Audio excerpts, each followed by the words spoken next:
Irrespective of the city that you live in, at some point during these monsoons, they would have left you wishing for a boat. Now imagine a journalist investigating a contractor who's using substandard material leading to the very same waterlogging, but not being able to publish that report until the very same contractor gives his nod or approval.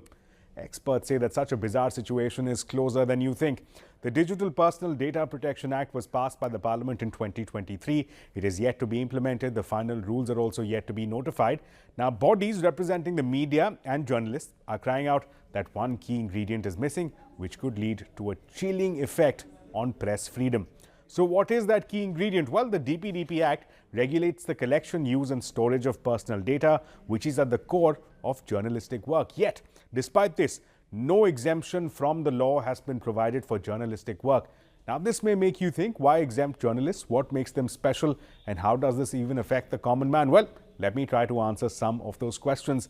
Number one, press bodies have flagged the issue of consent.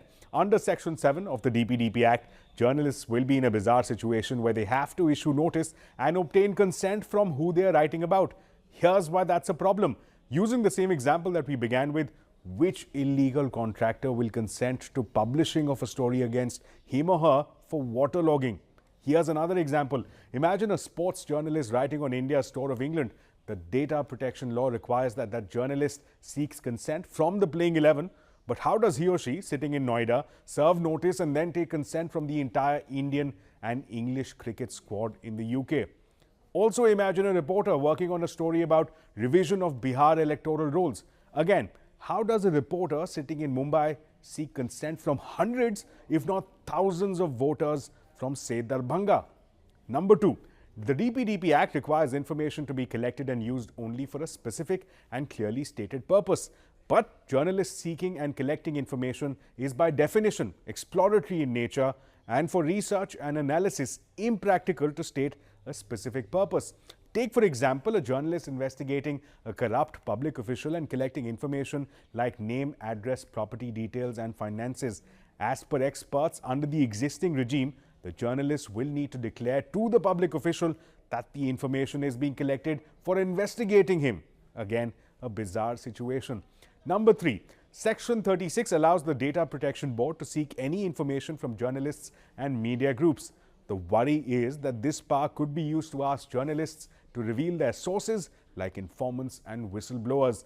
Imagine a journalist covering an accounting irregularity at a public company. Sharing of source details would compromise whistleblowers who shared sensitive information at great professional and personal risk.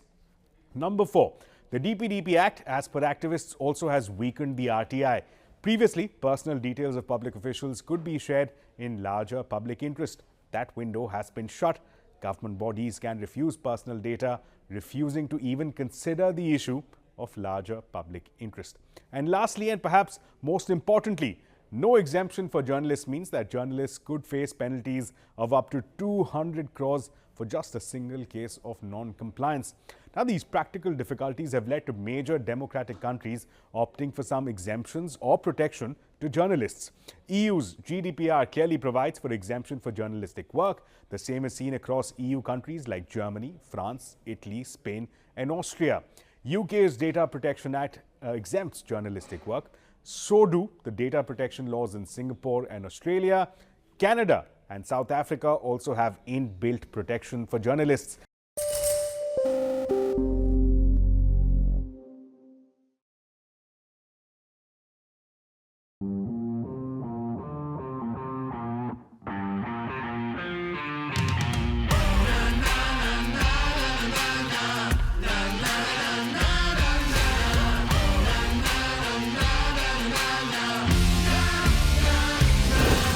Make informed decisions with comprehensive analysis on the go. Strengthen your portfolio with real-time market updates on the go. Create effective strategies with insightful expert opinions on the go. Grow on the go with CNBC-TV18, now streaming live 24/7 on YouTube. Hey, thank you for watching this on CNBC TV18. Hope you liked it.